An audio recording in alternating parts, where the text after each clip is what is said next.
Olá pessoal, tudo bem com vocês? Papo de hoje, varejistas. Sim, não vou comentar sobre uma específica, acho que eu vou trazer o gráfico das três principais, Amer 3, Via 3 e Magalu durante a semana, hoje dia 27, geralmente todo final de semana no canal Clube dos Dividendos, eu posto entre sábado e domingo, mas principalmente domingo, tá? E até às vezes segunda-feira, Via e Magalu. Hoje eu vou contemplar também Amer 3 e a gente vai comentar sobre esse gráfico, né? Sobre esse movimento dessa semana pós-natal da Via, tendo ali um pouquinho mais de força na parte compradora. Vamos tentar examinar o porquê que isso aconteceu. Na minha opinião, muito mais uma ótica, né, de valuation, mais baratinho, tá? E depois a gente coloca para vocês aí a análise técnica e o que não fazer ou não esperar para essas companhias, tá? Eu acho que esse é o principal. Como alocador de recursos, a gente deve pensar para 2023 olhando para essas três companhias, né? O que deve ser a chave de virada para elas. Pessoal, vamos lá. Eu vou sair da telinha aqui que fica melhor acho que para vocês, tá? Este gráfico aqui é 2022, tá? Então esse é o contexto gráfico de 2022, tá certo? Dentre as três principais companhias de 3 de janeiro até o momento atual, gravo para vocês dia 27 de dezembro, tá? A Via conseguiu um salto maior aqui, pós-natal. Tá? O rally natalino e etc. foi mais interessante para a Via. Tanto que no ano ela se distanciou da Amer, cai 70, Magalu cai 60 e a Via aqui está caindo 48 aproximadamente. Mas vejo que o movimento das três companhias é muito parecido. Então aqui cabe a primeira lição, né? Você, alocador de recursos, formador da própria carteira e etc. Olha, não vale a pena ter as três. Ponto. Nem as duas. Nem duas das três, é uma só, tá?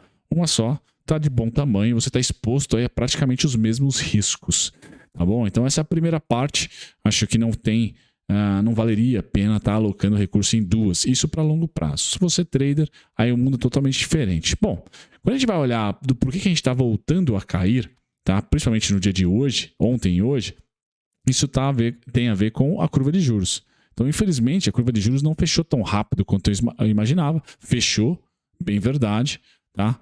Mas não tão rápida quanto eu imaginava. Tá? Eu imaginava um fechamento mais forte, assim como foi pós-PEC dos benefícios, tá? Assim como foi também pós-PEC dos precatórios, embora a PEC dos precatórios esteja mais parecida com o momento atual, tá? Não igual, mas ainda assim dá uma rimadinha, né? Tem ondinhas ali compradoras ainda nesse topo. A gente precisa, pessoal, ver esses juros fechar, tá? Para pelo menos aqui o 12,60, 12,50.1 e ponto final 11,72. Tá? Esse é o meu cenário para 2022. Então, mudando para a parte aqui do gráfico um pouco maior, esse é o cenário que eu tenho, tá? É que os juros fechem um pouquinho ao longo aí, não sei, mais dois, três pregões que nós temos. Nós estamos na terça-feira, na quarta, quinta e sexta, 3 pregões ainda para fechar o ano, tá? Que ele feche ou agora ou em janeiro. Tá? Quando fechar, teremos mais altas nos ativos, sem dúvida nenhuma. Errei, pessoal, juros para cima, tá? Não só para cima, mas ultrapassando 13,30, tá? Ultrapassar o 13,30, pessoal, é ultrapassar a máxima da PEC dos benefícios, tá? Se isso acontecer, tá? Se isso acontecer, as empresas Via e Magalu, por exemplo, vão renovar a mínima. Tá? É batata. Não vejo que o mercado vai conseguir segurar a mínima feita na PEC dos benefícios lá em julho. Tá? Então o meu cenário não é esse. Meu cenário é que os juros tendem a sofrer bastante pressão entre 13 e 25 e o momento atual. Tá? Deixa eu pegar aqui qual é a região. Então essa região aqui para mim é vendedora. Tá? E aí o fechamento vem até os 12,60, 12,50. Tá? Ou, aqui é bem otimista, 11,70. Tá? Para a base aqui do durante a eleição. Eu acho que a gente está mais para esse canto aqui, ó, 12,50. Tá? Só o fechamento de 13 para 12,50, ou seja, 0,50 aí, pessoal, já vai gerar mais um ralizinho aí de virada de ano, ou se for ano que vem, um ralizinho em janeiro. Tá? Agora, você me pergunta, por que a Via ela conseguiu ter uma rentabilidade melhor, tá? Durante o rally? Bom, a Americanas, pessoal, está com 190 de preço-lucro. Bem verdade que o PVP está de 55. Então chama atenção aqui a lojas americanas, tá? Se a gente for para Magalu, de 190 de PL, a gente mergulha para uma empresa deficitária, em 48, deficitária. Então já corta aqui em um PVP de 1,67. Então, olha, entre Magalu e B2W, tá? Em Americanas, perdão, não é mais B2W, Betol, né? Magalu tá em uma condição pior em termos de valuation. Tá? Então, por isso, talvez, o mau humor da Magalu, ou menos euforia quando assim tivemos para essas companhias. A Via, pessoal, quando a gente olha para a Via, tá? A gente vê aqui um PL menos negativo e também um preço, valor patrimonial abaixo de 1. Então, acho não, né? É a minha tese, né? Que a Via deu uma espichada maior, porque gringo, quando aperta botão, aperta também com valuation, né? Então, a Via tem um valuation mais agradável, tá? Assim como a Americanas. Tá? Assim como a Americanas.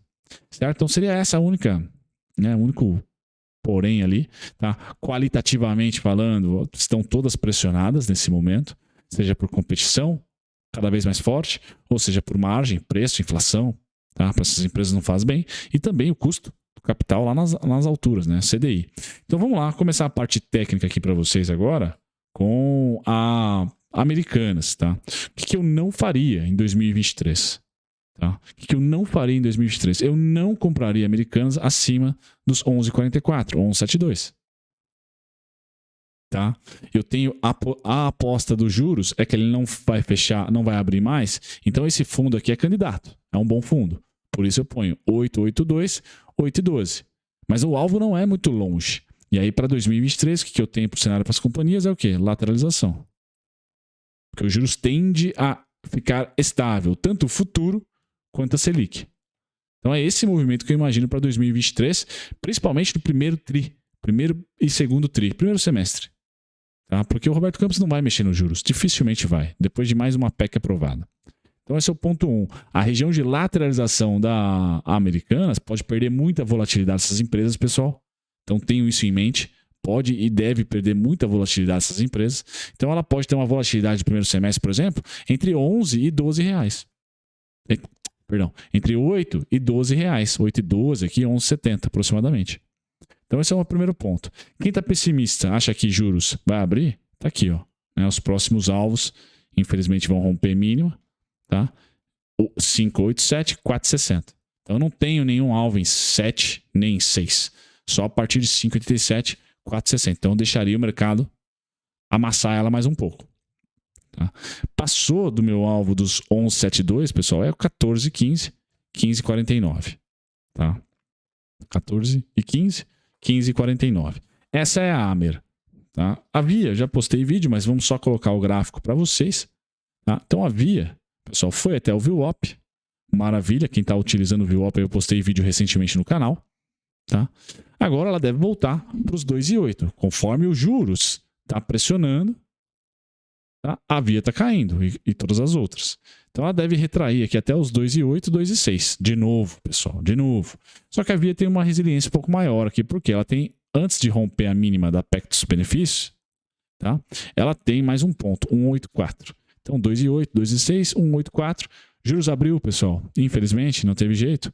1,36, 1,27. Meu salário base não é o vermelho, a setinha vermelha. Meu salário base é o verde. Aí para Via, essa sim, eu tenho uma volatilidade um pouco maior, que sai dos 2 vai para os 4. Tá? Então, poxa, é 100% de retorno ela pode dar aí já no primeiro trimestre de 2022. 4,10 é meu alvo final que eu tenho para ela. Tá? A Amer está bem mais amassada, bem mais difícil para mim. A Via está mais fácil de imaginar onde vai ser a lateralização que eu falei para vocês dos juros e também dessas companhias. Da Via vai ser aqui, ó. Entre 1,84, mas principalmente 2,8, 2,6 a 4,10. Ponto.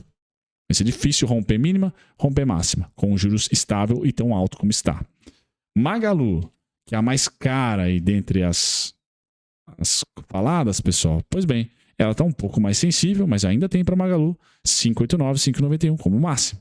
Tá? E para ela, né, manutenção aqui dos 2,45, 2,18, 2,13. Tá? E essa seria a região de lateralização para o primeiro trimestre. Bom para vender aqui em cima, bom para comprar aqui embaixo. Errei. Juros abriu, pessoal, ou não abriu e a Magalu simplesmente caiu. 1,59, não tem outro suporte. Tá? Não tem outro suporte. Beleza, pessoal? Esse é o resumo, então, que eu quis dar para vocês do ciclo de mercado que eu vejo essas companhias. Nesse exato momento, esse é o ciclo de mercado que eu vejo elas. Tá? Quando a gente acompanha aquelas fotos gráficas, eu tô até procurando aqui na outra telinha se eu tenho o gráfico do WeCoffee aqui, de ciclo de mercado, não sei se é nesse computador ou no computador de casa, provavelmente de casa pelo que eu estou vendo, infelizmente, tá? Eu iria mostrar para vocês os 3 ciclos de mercado, mas eu posso desenhar aqui, tá? Para quem não manja muito de análise técnica, tá? O ciclo de mercado que eu vejo para as ações de varejo, 2021 foi esse aqui, ó. 2022, vamos pôr de amarelo, laranja. Foi esse aqui. Tá? Diminuiu as quedas, mas ainda continuou caindo em 2022. Agora, em 2023, eu vejo este aqui. Certo? Um ciclo lateral. Porque nós conseguimos ter manutenção da mínima. Tá? Esse é o ciclo para as small caps, principalmente para as varejistas e tal, que são muito sensíveis aos juros. Enquanto que os juros é o oposto, né? Os juros esteve em 2021, tá? Aí 2022, tá? E agora eu vejo os juros lateral em 2023, tá?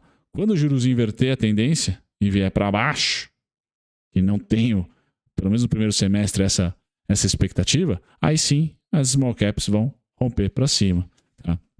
Então é essa dinâmica que eu vejo para 2023, principalmente no primeiro semestre. Tá? Eu acho que a gente vai estar para as small caps nesse lenga-lenga, perda de volatilidade, mas também perda de sofrimento em relação a novas mínimas, e a mesma coisa para os juros.